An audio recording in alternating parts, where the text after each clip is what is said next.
यहाँ देखिए अगला जो है हमारा फंक्शन है कांस्टेंट फंक्शन। कांस्टेंट का मतलब होना है, कांस्टेंट का हिंदी मीनिंग होता है स्थिर होना।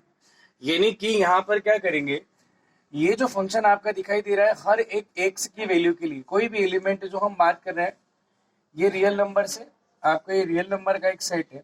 इन सभी वैल्यू के लिए जितने भी आपको दिखाई दे रही, चाहे मैं यहाँ पे क्या ले लूँ, A1 A2 A3 या A4 अप टू AN, या तो ये देख लीजिए या नहीं तो इनको हम X1 X2 X3 भी कर सकते हैं। ठीक है, ये X1 ये X2 ये X3 अप टू XN।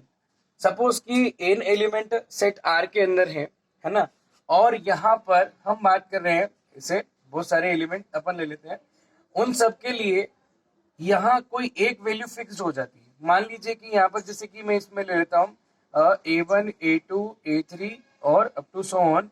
अब यहाँ बात कर रहे हैं कि X1 जो है उसकी इमेज A3, X2 है उसकी भी इमेज A3, X3 है उसकी भी इमेज A3। तो सारे एलिमेंट की यदि एक ही इमेज हो जाए तो ऐसे फंक्शन को क्या बोलते हैं अपन, कांस्टेंट फंक्शन बोलते हैं।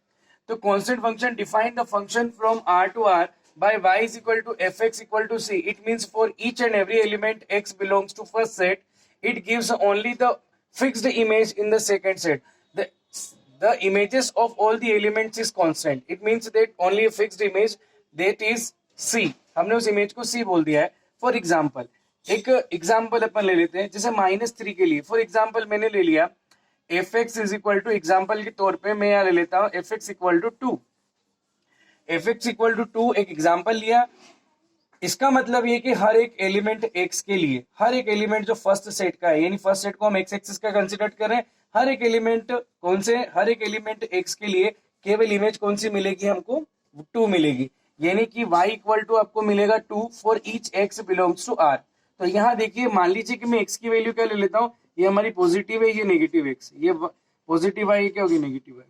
मान लीजिए कि अपने पास जो है -3 है, लेकिन -3 के लिए इमेज कौन सी मिल रही है, 2 मिल रही है। तो हम इसको क्या करेंगे, ज्वाइन कर देंगे, ये हो गया। फिर उसके बाद में -1 के लिए, मान लीजिए -2 के लिए भी हमें कौन सी इमेज मिल रही है, 2 मिल रही है, तो एक पॉइंट हो गया। -1 के लिए इमेज कौन सी मिल रही है, 2 मिल रही है। 0 के लिए इमेज कौन सी मिल रही है, 2 मिल रही है। 1 के लिए भी फिर इमेज कौन सी मिल रही है, हमें 2 मिल रही है। फिर 2 के लिए हमें कौन सी मिल रही है, 2 मिल रही है। तो इस तरीके से यहाँ पर जितने भी पॉइंट आपके बने हैं, -3 की इमेज 2, -2 की भी 2, -1 की जितने भी एलिमेंट सबकी इमेज 2 ले लेंगे। अब ये जितने भी पॉइंट आपके कलेक्ट हुए हैं, इन सभी पॉइंट को हम क्या करेंगे, ज्वाइन करके हुए एक लाइन ड्रॉ करेंगे। तो ये जो आपकी कांस्टेंट फंक्शन की लाइन ड्रॉ हुई ना, ये किसके पैरेलल आ गई, ये it is parallel to X axis. तो ग्राफ क्या बनेगा, तो graph is parallel to X axis. अगर हम फंक्शन कौन सा लेते हैं, y is equal to F X, अगर ये हम फंक्शन लेते हैं y is equal to F X, तो लाइन जो कांस्टेंट फंक्शन होगा उसमें लाइन किसी बनेगी, पैरेलल टू x। लेकिन फंक्शन चेंज कर दिया जाए, अगर हम ऐसा लिख लें x is equal to F Y, तो इस केस में लाइन किसी बनेगी, पैरेलल टू y एक्सिस बनेगी। तो ये हमारा कौन सा हो गया, कांस्टेंट फंक्शन हो गया। बहुत इजी फंक्शन है। अब इसके डोमेन की बात करते हैं। तो डोमेन का मतलब कि फर्स्ट सेट में हम कोई सी भी वैल्यू ले सकते हैं।